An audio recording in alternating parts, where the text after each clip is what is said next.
Hey there! Is today your first time here? Or maybe your first time in a while?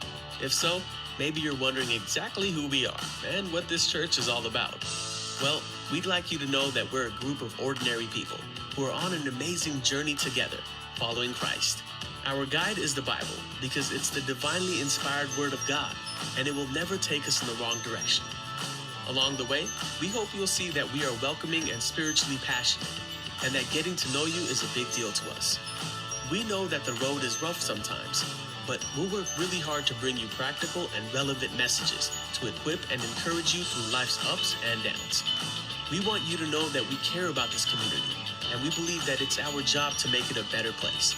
So, no matter who you are or where you've been, we're glad you're here with us today. And we hope that you'll join us on our journey, following Christ and living out His plan for us. So, welcome to church.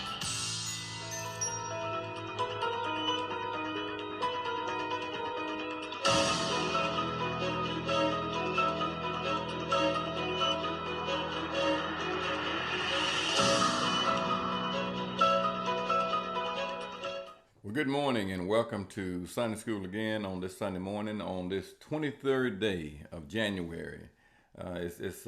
Man, I tell you what, we often say that time is speeded up or moving faster, but I've come to the conclusion that time is not moving faster or speeded up. Time just ain't stopped. The clock on the wall just don't pause and wait on us to get something done. It marches on. And today we're going to look at a lesson that is also a major part of time and history, and also is a major part that we see that takes place even today. We're talking about justice, we're talking about judges, we're talking about priests is the subject of our lesson today. And it's coming from Deuteronomy chapter 16, verse 18 through 20. Then it goes chapter 17, verses 8 through 13. My name is Ricky Pitts, and I'll be your Sunday School teacher for today, and I'm teaching on behalf of True Deliverance Holiness Church, where Bishop Nolan T. Torbert is a pastor, the founder, and the overseer. And again, thank you for logging in. Thank you for your consistency, and thank you for all that you've done and since this entire pandemic and support and attendance. So we're going to go ahead and get right into it, and I want to open up with about 3 questions that we'd like you to think about as we go throughout this lesson. And then in class today, this morning, we're going to have a dialogue on these 3 questions. Number 1, how do you decide who you want to help you, who you get to help you in any kind of conflict resolution? How do you decide who's going to help you or who to go to for help in conflict resolution? When you have a conflict with someone, you're trying to get it resolved. Number 2, how do we help Christians to remain on the straight path without coming off as a judge? The first thing folks say, you're judging me. And that's not the case. We're trying to help them in many cases, or they're trying to help us in many cases to stay and not stray from the straight path. Number 3, how does our lifestyle cause others to respect the Lord and to respect the church? Let me read that one again. How does our lifestyle cause us to have greater respect for the Lord and also for His church? Think about that. Because sometimes we're the only Bible that anybody is going to ever read, and if they see us acting in a way that is completely contrary to the Word of God and the way of God, it's going to cause a stumbling block to get in the way of the one that would come. But because they see that so-called child of God, really showing out big time, and what they say, going down through there, well, it's not going to be a good witness. It's a bad witness for the church of God, for the Lord, and for a holy lifestyle, righteous living. And we have to really be wary and careful of that and not be guilty of that. So far, we've learned all 39 books of the Bible, and now we're getting into the New Testament, and we're going to talk about we learned also the first 5 books the Gospels, Matthew, Mark, Luke, and John, and also history of Acts. And today we're going to learn or quote the 14 Pauline epistles. I know it's spelled like Pauline, but it's pronounced Pauline epistles. And it's 14 of them. So we'll see who can quote all 14. And I can quote them, but just since I'm on tape, I'm going to read them. It's Romans, 1st and 2nd Corinthians, Galatians, Ephesians, Philippians, Colossians, 1st and 2nd Thessalonians, 1st and 2nd Timothy, Titus, Philemon, and Hebrews. Some say Philemon, but it's pronounced Philemon. Now, one way to remember the New Testament, particularly starting at Galatians and Ephesians and Philippians and Colossians, you can say G for Gentiles, E for eat, P for pork, C for chop. Gentiles eat pork chop. Gentiles eat pork chops. So that's Galatians, the G, Gentiles. Ephesians, the E for eat. P, pork for Philippians. And C, chops for Colossians. Gentiles eat pork chops, which is true, by the way, in most cases. So that's how you can remember that part. The rest of them, there's a 1st and 2nd Thessalonians, then there's a 1st and 2nd Timothy. The other T is Titus, and then Philemon and Hebrews. It can help you to remember the 14 Pauline epistles. So let's go ahead and get right into our lesson today. We're talking about it's broke up in two parts. Part number 1 is general goals. General goals. That's Deuteronomy 16, verse 18 through 20. It's broken down in two parts. Responsible people is verse 18, and reliable principles is verse 19 and 20.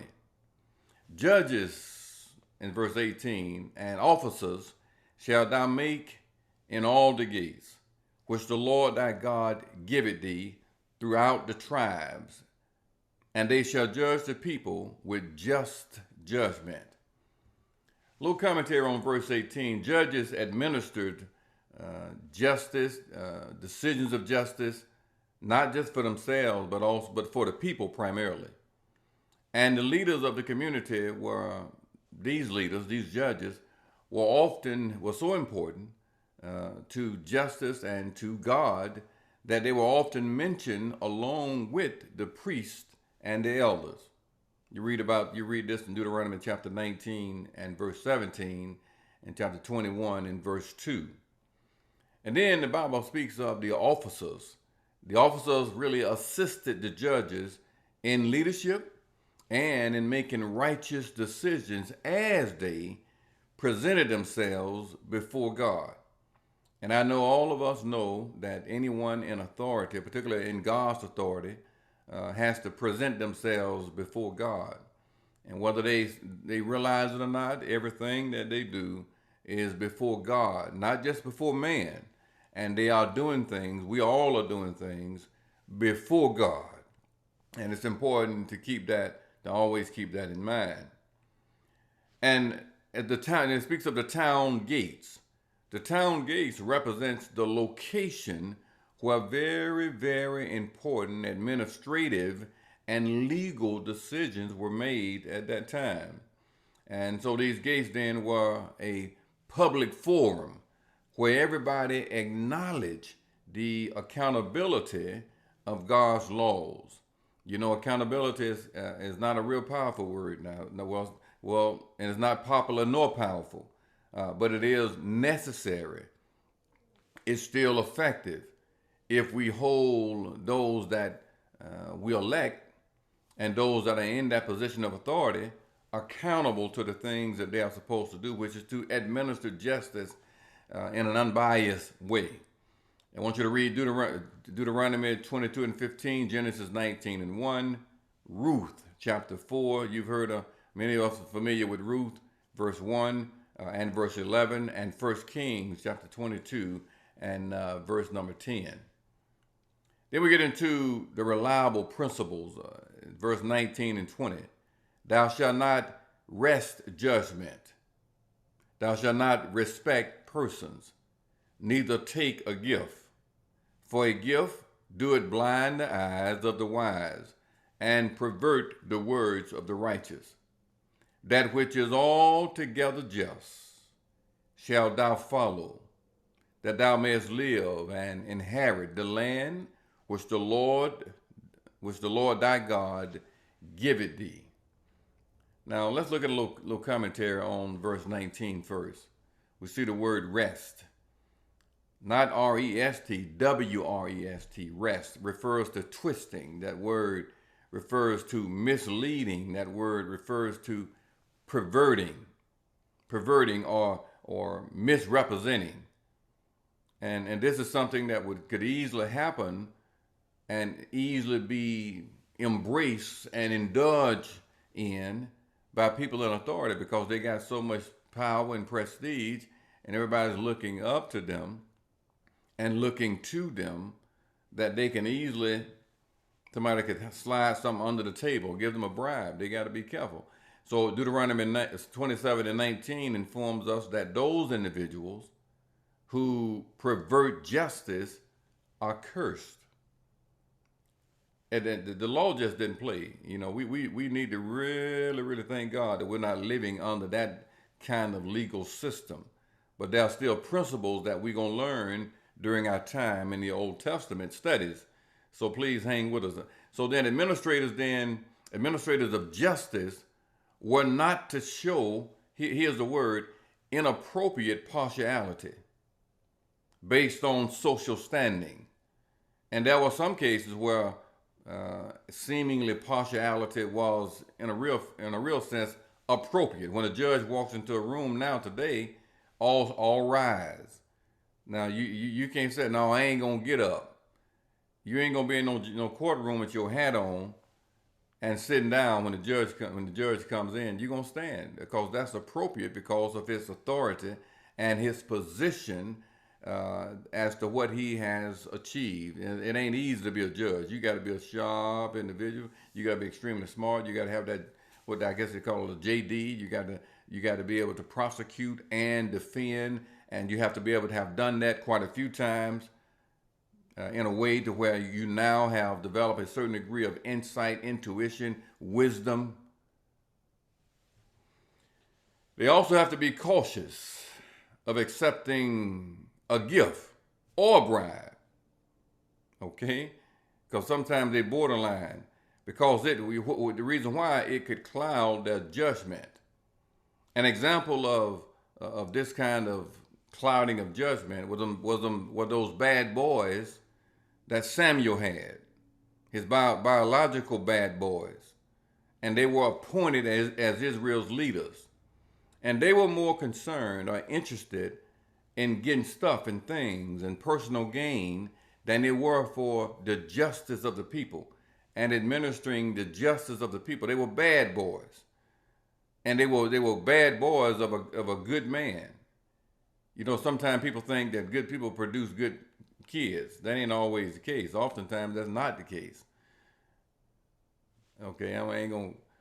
But anyway, read 1 Samuel chapter 8 verses 1 and 3. And you'll see that bears out. In verse 20, we see the repetition of a word. What is that word? That word is just. And it signifies then the magnitude of this word just, J-U-S-T. And it points toward complete and absolute justice with no compromise. And that's something that we see in this lesson, and we see today, compromise.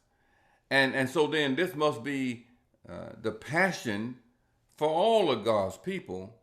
What's that passion? To make justice a priority. And, you know, I'm sure many of us have been in situations where we felt that we were treated unjustly, and we all remember clearly how that made us feel. And so then if that's the case, we didn't like that feeling, why not then make justice a priority for those that are treated unjust? And the result for those people, for Israel, is going to be a kind of renewed lease to the promised land, a renewed lease on the promised land. and then their privilege to live in and to inherit the promised land was a matter of making God's priorities their priorities. You know, we tend to reverse it, try to make our priorities on God to fit our priorities. Okay, God, now listen, here's what I got to do now. Now, what day you want? Okay, I ain't got for 7 days. Now, what day you want? Now, I'm gonna give you one of them. When you want me to put you? When you want me to put you in my schedule? Boy, ain't we got it wrong? Hey, ain't we? We got a long ways to go. Look here, and we ain't got no long time to get there. So now let's get into section 2. Specified challenges is what we see in section 2. Deuteronomy chapter 17. Now another chapter, the next chapter, verses 8 through 13, broken down in 2 sections. Section A is difficult instances. That's verse 8 through 11. And then section B, defiant individuals. So let me just read verses 8 through 11. If there arise a matter too hard for thee in judgment, between blood and blood, between plea and plea, between stroke and stroke, being matters of controversy within thy gates, then shalt thou arise and get thee up into the place which the Lord thy God shall choose. Verse 9, and thou shalt come unto the priests, the Levites, and unto the judges that shall be in those days, and inquire, and they shall show thee the sentence of judgment. Verse 10, and thou shalt do according to the sentence, which they of that place, which the Lord shall choose, shall show thee, and thou shalt observe to do according to all that they inform thee, according to the sentence of the law, which they shall teach thee, and according to the judgment which they shall tell thee, thou shalt do. Thou shalt not decline from the sentence which they shall show thee, to the right hand, nor to the left hand, nor to the left. Now, let's look at a little commentary here on verse number 8. Moses was the man chosen by God. God communicated with Moses in a way that the others did not have that privilege. And Moses took his time and prescribed or outlined or explained the steps for those making judgment in legal matters. Legal matters such as blood and blood, between blood and blood. And that is, blood and blood is an intent to kill. They intended on killing one another. So he had to deal with that. Between plea and plea. And that represents legal claims. Anybody ever had any legal claims? And there are some that had an intent to kill. But by the grace of God, you didn't pull the trigger, you didn't, whatever it may be. Between stroke and stroke, this is physical injury. Just trying to not just hurt their feelings, trying to physically injure them. And Moses had to outline how these things were handled in a justice type way. And then the place where the involved parties were to go, those that were involved in the conflict, blood to blood, plea to plea, stroke to stroke, those who were involved in that conflict had to go to a place that was a sacred place. It was a place where the Lord was going to put his name, and those that were there, the judges, the justice of peace, the plaintiff and the defendant, those that came to that place, well, it was a very sacred place because the Lord was there, and they had to respect that place. The place became a central sanctuary, a core place where the Israelites offered their sacrifices, where they offered their tithes, where they offered their offerings, and they gave their vows to the Lord. This wasn't no just down the street around the corner place. This was a very sacred place. And I want you to read about that, class, in Deuteronomy chapter 12 and 5, verse 11 and verse 21.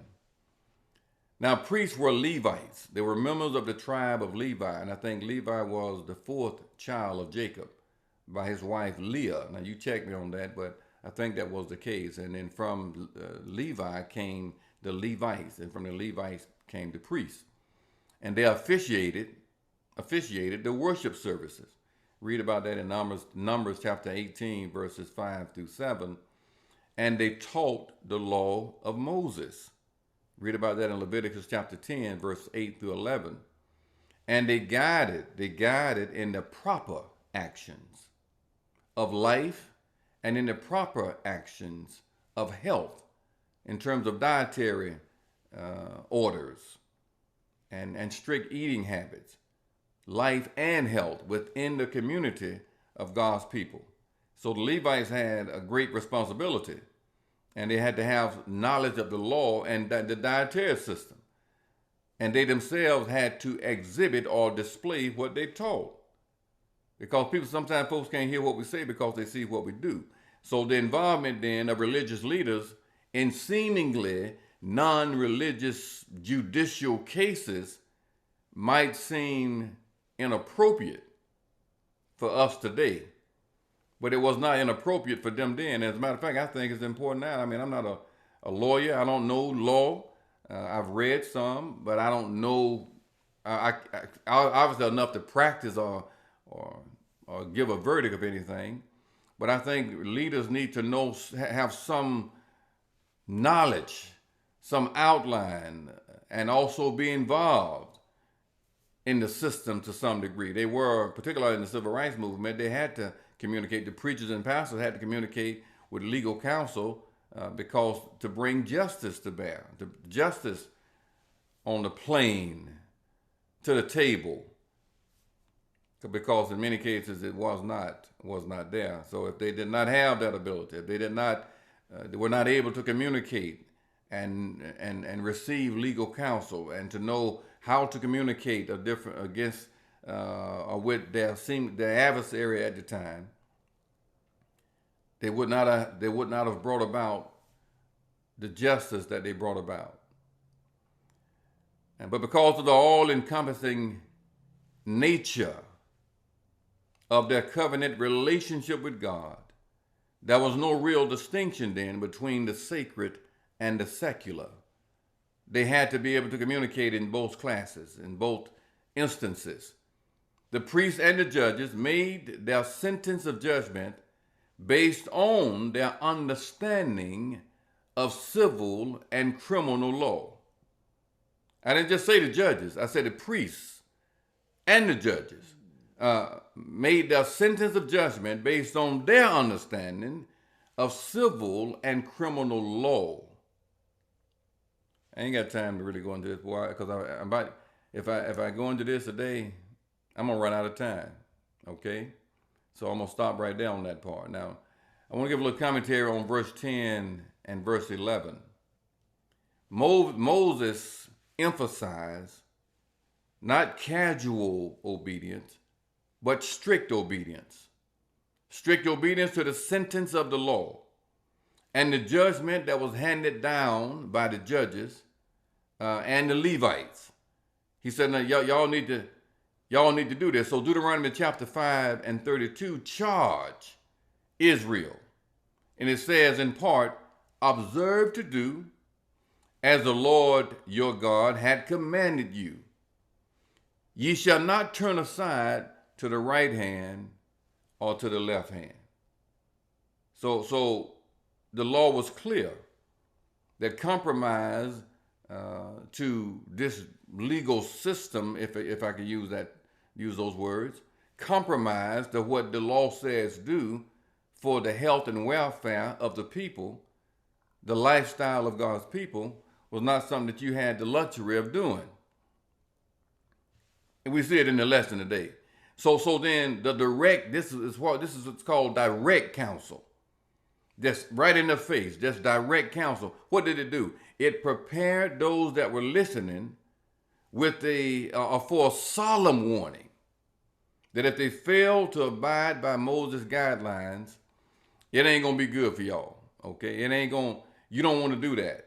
So Moses was directly directed by God, and what he handed down was instructions that God gave, for the welfare and health of the nation of Israel, and they needed to abide by it or they're going to suffer the consequences. Now we see in verse 12 and 13, as we near our close of our lesson today, we see defiant individuals. Anybody know any defiant? Just I ain't gonna do it. I ain't gonna do it. There's a lot of folks that were like that in Israel day, and there are folks that are like that today. Verse 12 says, and the man that will do presumptuously, and will not hearken unto the priest that standeth to minister there before the Lord thy God, or unto the judge. We ain't gonna listen to the law or to the preacher. Ain't none of y'all gonna tell me what to do. I mean, you had something like that. Ain't none of y'all gonna tell me what to do. Hearken unto the priest that standeth unto the minister before the Lord thy God, or unto the judge, even that man shall die. That ain't what I said. That's what the law said. That's what the law back in that day, back at that time. And thou shalt put away the evil from Israel. Consequences is what we're talking about here now. And all the people shall hear and fear and do no more presumptuously. Now, the Hebrew word behind this word presumptuously describes people that are defiant. These are defiant individuals. They with pride, and they just disregard. They ain't gonna do it. They disregard the given judgment of the ordained leadership that minister before the Lord. Listen to this, y'all. People that God put in place has God's approval, and God is behind them, and God has anointed them. We need to respect them. Because if God anointed them and appointed them, they're going to do what the Lord says do. And they ain't going to do nothing that's trying to hurt you. They ain't going to tell you something just because I just want to get on their nerve. No. What they tell us is what they are instructed by God to tell us for our benefit. So it is to our advantage to adhere, to listen to their advice. Or sometimes to listen to them to get in our face and say, you wrong. You can't, you shouldn't do that. Don't be defiant and stubborn and disobedient and just, I ain't gonna do it because I'm a man. Okay. All right. So this kind of defiance, what it did, it brought harm to the community of Israel. That renegade, it brought harm and disrespect to the community. And the sentence, the verdict for this defiant individual was death. Not go lock him up. No, at that time it was death. And this indicates the measures the community was required to take to protect Israel from evil, to protect them from bad influences. And so these kind of measures, such as capital punishment, you read about this in Deuteronomy chapter 13 and 5, and standing against false prophets. You read about, these. The Lord told me, if you don't do it, he gonna get you. Well, the way you know folks is a false prophet, the stuff they said don't come to pass. The Bible said don't even be scared of them. Don't even let them shake you up, because that joker right there is just standing up there lying. Okay, don't say, don't be scared of them, because they lying. You read about this in Deuteronomy chapter 18, verse 20 through 22. Also, you read about unruly family members and what happened to them. That's in Deuteronomy chapter 21, verses 18 through 21. Now, we got to bring it on in the last verse, verse 13. There's a little commentary on verse 13. You see, fear of the death penalty. Death penalty. It ought to put some kind of, but some folks are so hard, they're not even afraid of the death penalty. I'm sure they were. There's people like that today, and I'm sure there were people like that in the Bible days. But that fear of that penalty for those that had any kind of conscience, they did all they could to avoid conduct that was going to result in that kind of verdict. Because when they dead, they gone forever. So then the Lord had strong consequences. In addition to the death penalty, he also had strong consequences for those that distracted others from living right, being stumbling blocks in the way, in the path of those that would do right. And leaders can be a stumbling block because they tend to sanction. People will think if they say it's all right, it's all right. But if they say it's all right and it's wrong, it's still wrong. Nobody can override the definition of righteousness and say, well, no, I'm going to give it a new definition because I'm judge this and I'm justice this and I'm reverend this and I'm bishop, doctor, all this. You got titles this long now. Nobody can sanction wrong and make it right. Because in the Word of God, you read about this in Isaiah chapter 5 and 20, they got to a place where if you ain't careful, you'll be accustomed, or they were accustomed to calling right wrong and wrong right. And God don't like it. And what that does is hard, it makes it hard to find justice when you have a corrupt, morally corrupt environment. And so people of God, then, we got to ask the Lord to help us, Lord. Help us to walk this straight and narrow. Help us to do the right thing because somebody is always watching. When you don't think they're watching, somebody's watching. When you don't think they're watching, somebody's recording.